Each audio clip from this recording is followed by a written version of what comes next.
up, everyone? My name is Trent. This is Rams Talk. Thank you for tuning in to another episode. You can also find me on Twitter at Real LA Rams Talk and Instagram at LA Rams Talk. So the last video I posted was a recap of the Rams draft. A lot of people really liked it. It's doing quite well. A lot of new subscribers are now part of the Rams Talk channel. I want to welcome everyone. Especially a shout out to Eric and his dad, Carl, longtime Ram fans. And so I just want to welcome you guys to the fold. Thank you for watching. Thank you for all the kind words from everyone. That really makes my day. Another shout out to my boy, Kanan. There's another kid out there, Kanan, who has a Rams channel on YouTube. And so if you can find him, check that out. Anyways, love the comments. Keep them coming. Really appreciate it. And I've been thinking a lot about what I wanted to talk to in this next video. I mean, there's a lot of stuff. I'm still digesting the draft. A lot of other off-season moves that I haven't really addressed in depth. The Gurley, the Cook stuff, really what they're doing with the offensive line, what they're doing with defense, all the new faces and young guys that have to step up, second and third year players. So there's all kinds of stuff like that. The logo, the upcoming uniform release and drop. So many things to talk about. I have a feeling that a lot of people have subscribed and are tuning into the channel because there's really nothing else out there in terms of sports. So I think I can just kind of go over everything every week, find a new topic. And this week, what I really wanted to talk about is the draft. Not necessarily the Rams draft, but what the NFC West opponents did in the draft, and kind of, like I said, with the Rams, whenever the draft comes around, you really get a glimpse inside of what the front office feels they need to improve and what their areas of weaknesses are, or the gaps in the roster. So it's not just with the Rams, but it's with Arizona, San Fran, and Seattle. Kind of see what they did. A lot of people want to grade the draft now. I've spoke about this before. When we grade drafts, we usually have to wait 2 or 3 years to see if they panned out. But I think in certain instances, you can say unequivocally that a team won the draft, or were one of the winners of the draft. And I have to say, and I'm not being a homer, but this is something that slipped my mind last time when I was talking about the draft, but the Rams, I feel, were one of the winners, one of the top 3 or 5 winners of the draft. For the main reason being that they got all of those guys, Cam Akers, Van Jefferson, Lewis, Burgess, on, Hopkins. But really, when you think about it, they got Jalen Ramsey. Jalen Ramsey was their first round pick. They got Jalen Ramsey at the number 20 pick overall. Okay? Jalen Ramsey, probably the best player in the draft. Maybe behind or right around with DeAndre Hopkins, Arizona. So Arizona also, they got DeAndre Hopkins in the second round because that's what they traded the 40th overall pick to the Texans. So those two teams, when you can get a bona fide top 3 player at their position now, that supersedes any rookie, unless that rookie is like a Peyton Manning or someone like that. So I feel like the Rams, you add Jalen Ramsey into that group of players that they drafted, and it's easy to love this draft. Now also Jalen Ramsey is going to be their first round pick next year too, so it kind of like dilutes it, but at least for this year, that goes a long way. And even though they still have to pay him a lot of money, still they have him this year. So Rams big winners when you factor in Jalen Ramsey and all the players they got. Now I'm going to go in alphabetical order in terms of teams that in the NFC West and what they did. And I'll start with the Arizona Cardinals. So Cardinals, as you know, took Isaiah Simmons. Isaiah Simmons was one of those players, one of those freaks that everyone said, all analysts and everyone said, oh, he's like the best athlete. He was a monster at Clemson. All these things are accurate, but there's a reason why he fell to 8, and it's because in the NFL, his position at Clemson translates differently to the NFL because he's a freak athletically. He's 6'4", 238 pounds, runs a 4.4, has a 39-inch vertical. So like he's built physically like a linebacker, but he has the speed of a defensive back. And that's kind of what he did at Clemson. He was used all over the place. He's kind of like Terrell Burgess, but like to the max, you know? So he can cover tight ends, he can cover running backs, he can rush the passer, he can drop back into coverage. He can do it all, but it's where do you really find, he doesn't have like an exact position in the Rams or in the Cardinals defense. And I think that was the knock with the Cardinals when they selected him, because they're saying, hey, there's no question of the talent of this player, but is your system fit? Does your system fit for him? Is he a fit in your system? And the Cardinals kind of have a history of doing this with players. Well, like Hassan Reddick was an edge rusher in college, and they made him a stand-up linebacker. Didn't really work out too well. Robert Kendiche was a defensive tackle in a 4-3 in college, but they turned him into a defensive end in a 3-4 in the pros. Didn't work out so well. But then you have guys like Deion Buchanan, who was a safety that they turned into a linebacker, and that actually was okay. And then you have, remember Honey Badger, when he was on the Cardinals, he was kind of in a hybrid role, and that worked out pretty well. So they kind of have a mixed bag in terms of players that play hybrid roles.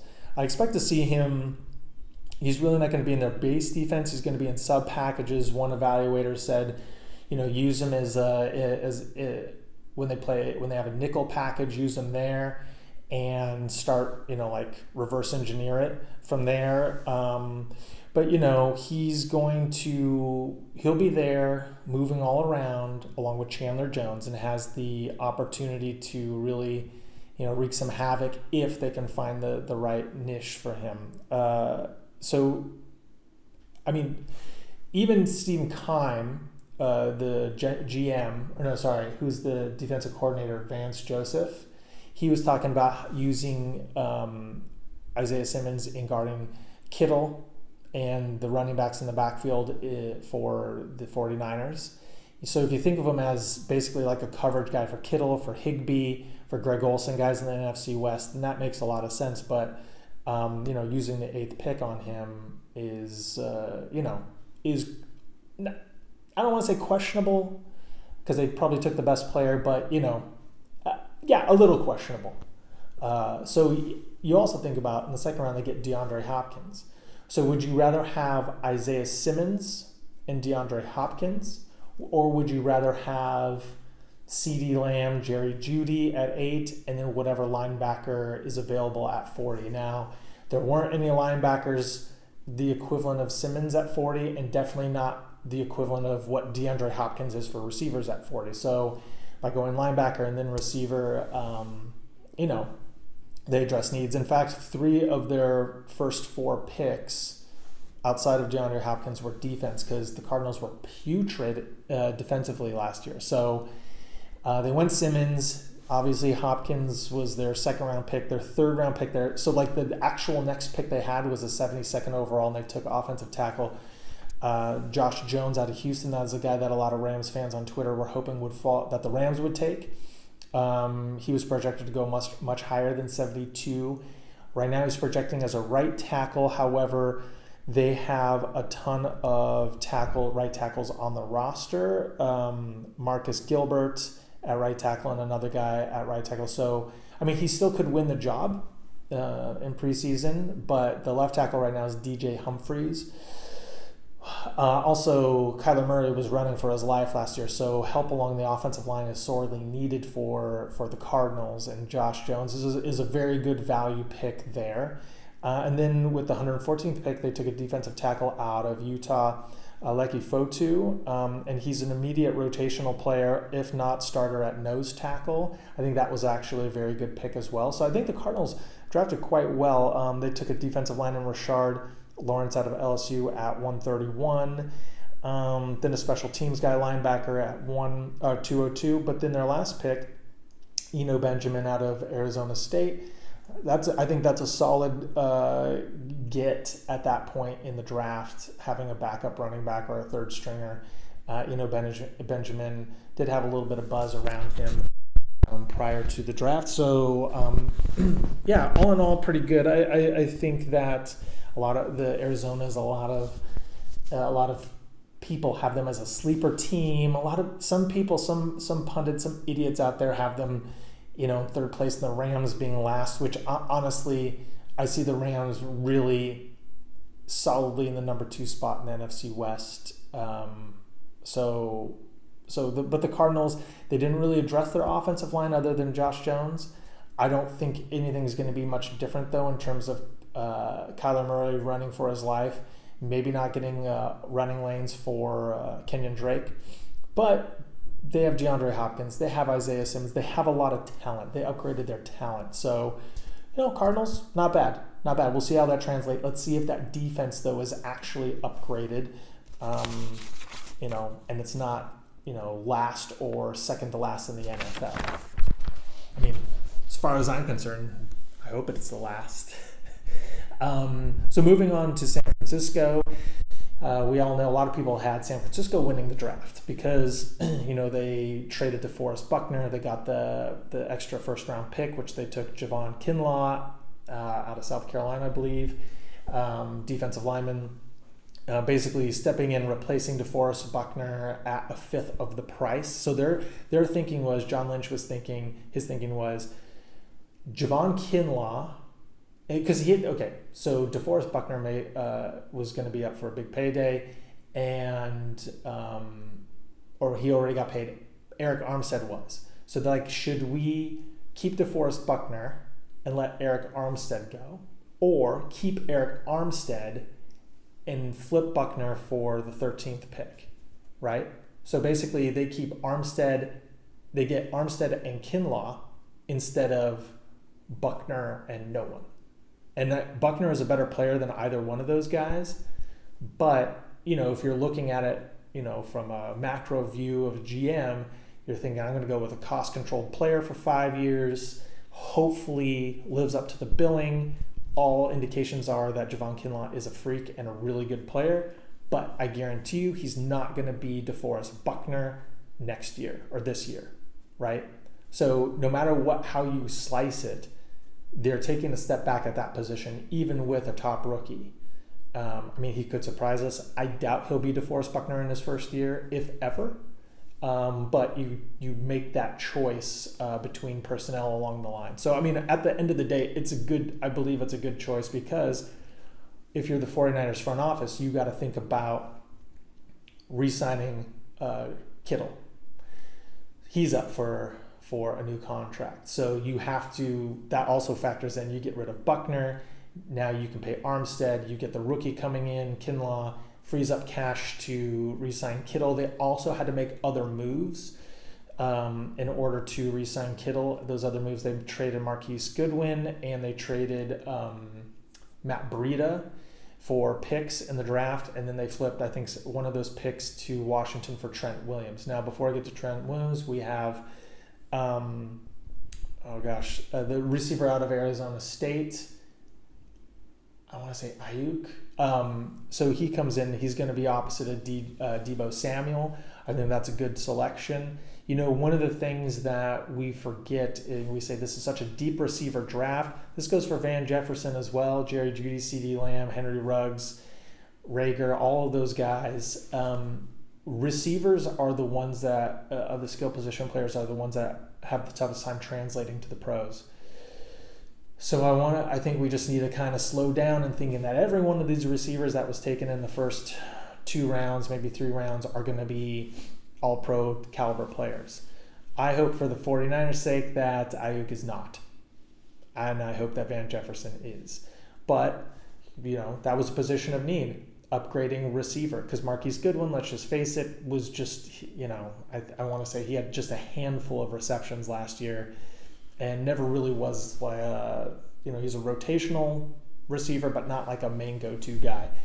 So they get Kinlaw, they get Aiyuk, and then they don't draft for a while because they gave up picks in the Emmanuel Sanders deal. None of the picks that they used were their own original picks, but then they give up a 4th for Trent Williams this year, and I think a 3rd next year. Now, it's interesting. If you're a Rams fan before all this, you're like, oh, I love Trent Williams. I want Trent Williams on the Rams. But we have Andrew Whitworth, so that wasn't going to happen. Trent Williams goes to Washington, you're like, he hasn't played in a year and a half. He's going to be rusty. Does he still have it? He's still 32. He's going to require a contract extension after this year. So then it's like you find reasons to hate Trent Williams because he's on the 49ers. So the 49ers lose, let's just go through this. They lose Buckner. They lose Joe Staley. They lose Goodwin. They lose Breida, right? They replace them with Kinlaw, Aiyuk, Trent Williams. There might be a couple other free agents that they brought in that I'm not naming now. But I don't know if that is a better team. And Staley didn't play much last year because he was injured. Trent Williams, there's no guarantee he'll be the 100% Trent Williams of old. I mean, either he had a year off of resting his body and it's just like riding a bike for him at left tackle, and that's no problem. But they're also coming off a Super Bowl hangover, and it's very hard for teams. Look at the Rams. Look what happened to them after the Patriots Super Bowl. So I mean, I think the 49ers did a good job of roster management, facing the retirement, facing the money situations, getting a receiver. And I still think that they're going to be one of the top teams in the NFL. But we will see if Kinlaw is Buckner. We will see if Aiyuk is really a real deal. And we'll see if Trent Williams can pick up where he left off. So, I mean, I think the 49ers did a good job. I can't deny that. As much as I hate them, I can't deny that. But I'm hoping that they have a massive hangover and that, losing Breida, they have Mostert and they have Tevin Coleman, who I keep wanting to call Tevin Campbell. If there are any 1990 R&B fans out there, 90s R&B fans out there, Tevin Campbell, think about it. Remember, Tevin Campbell. Anyways, moving on, Seattle Seahawks. And now when I was looking into the Seattle Seahawks and what they did in the draft, and I was reading articles all over the place, goddamn, Pete Carroll, from his time at USC, what did he talk about? Competition. Gotta compete. You can't spell compete without Pete. And every article was the writer of the article talking about how they drafted this guy, to bring him in for competition. Then they talked about, the player quoted saying, I just want to compete for the job. And then Pete Carroll saying, we brought him in and he's going to have to compete with it's insane. There should be a drinking game around every time Pete Carroll talks or talking about the Seattle Seahawks and someone mentions compete or competition. You'd be wasted in 5 minutes. No joke. It was sickening to me. I was just like, okay, we got it. Guess what? Guess what training camp is? Competition. That's what it is. Every team, every position, they're competing against each other for the starting roles.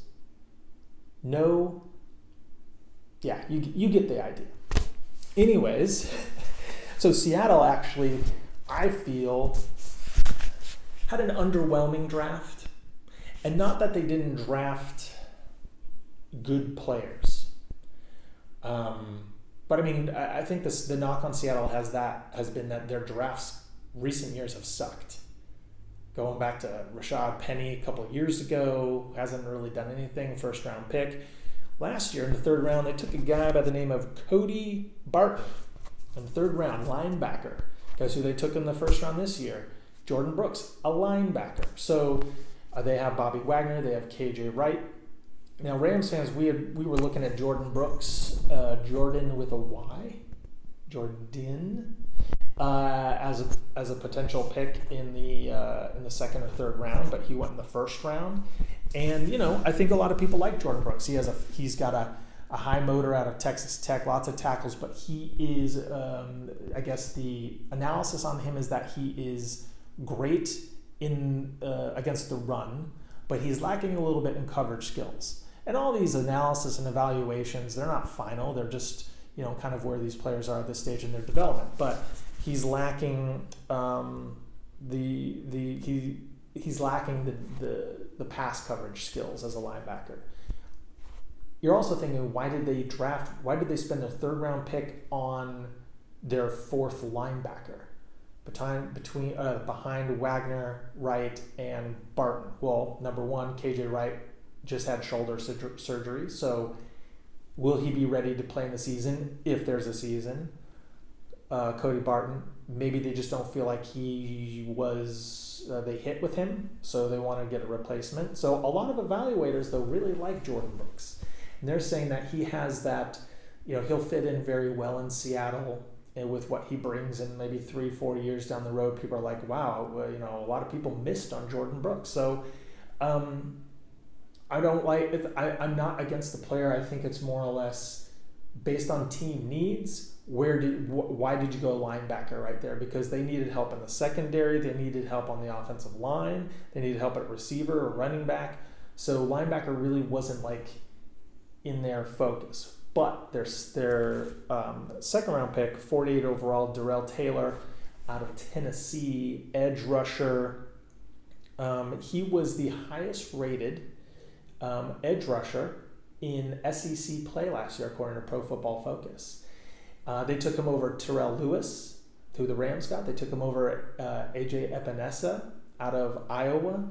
So they went really high on him, and he's a hybrid linebacker, defensive and in pass rushing situations. And by all accounts, he's a stud. So I think they also needed help rushing the passer. They still don't know about Clowney or Everson Griffin if they'll sign them in free agency. So getting Darrell Taylor, I think, was a solid move. That's what they needed, and they addressed that. And by all accounts, they got a man there that can handle business. They also addressed the edge rusher again with Alton Robinson, a guy that the Rams had met with out of Syracuse. He's an edge rusher, so I think between those two guys, they're going to just let him compete for a starting gig or rotational spot. So there's that. Then with the 69th pick, they got Damian Lewis, a guard out of LSU. He's replacing DJ Fluker. So DJ Fluker's gone. Justin Britt also gone, their center. So they have an opening on the offensive line. But they have right now, and granted, rosters are crazy expanded, but they have 17 offensive linemen on the roster. So they're going to whittle that down by what? Competition. Yep. So, but they brought that guy in. He's a big dude, and so I think they're looking at him as their right guard right now. So no DJ Fluker, and they did that. They got rid of Britt and they got rid of Fluker mainly for cap reasons. The reasons why we got rid of Roby Coleman and Clay Matthews and some of those guys who we still kind of liked, but or in RC's case really liked, but it was all for cap reasons. So we'll see if Seattle brings in, with all this cap savings, if they bring in another lineman, like I said, like Griffin or Clowney. And then what they did is they, with 3 other picks, they also, before I get to that, they picked Colby Parkinson, a tight end out of Stanford, before the Rams took Bryson Hopkins. So they value him more than they value Hopkins, but they also picked up another tight end later on in the draft, and so then they picked up a really tall, big slot receiver. So they got these kind of like 3 big guys, tight end / receivers that provide Pete Carroll with a lot of versatility. So it's, when we think about the Rams, and it's like, okay, you got Everett, you got Hopkins, you got Munt, you've got Higbee, you've got a lot of versatility there. You can kind of mix and match your personnel packages out of that. So it'd be interesting to see. I mean, let's see how Colby Parkinson does, and we can compare him to Bryson Hopkins. However, I don't feel this year is going to be the year where both of them blossom or flourish, just because there are so many guys on the depth chart. Greg Olsen, who I don't know if Dissely is still healthy in Seattle, so Parkinson could be the 3rd string guy on that team. I'm sure we will probably see some 3rd down and 17, Russell Wilson scrambles around, pulls some magic out of his ass, and throws like a 25-yard pass to Colby Parkinson out of Stanford. Check the tape on that. I might need to bring that back. And then they picked DJ Dallas, a running back out of Miami. 144th pick, not a bad pick, but they need some depth in terms of running backs because Chris Carson, Rashad Penny, and CJ Prosise all went down with season-ending injuries last year. And who knows, they might re-sign Marshawn Lynch for yet another go. So anyways, that's my recap of the NFC West draft and why certain teams did what they did, how these players factor in. Now, this is just a Rams fan's perspective. I'm sure fans of other teams, if they watch this, they could inform me as to other reasons why these players were chosen, what they feel about it. But anyways, that being said, Rams won the draft. I tell myself that, especially Jalen Ramsey. Even with the Trent Williams thing, even with the DeAndre Hopkins thing. So anyways, yeah, that's it. That's what I got here. So let me know what you think. If you are seeing this for the first time and you've made it all the way to the end, please subscribe. And thanks for watching, everyone. And as always, go Rams.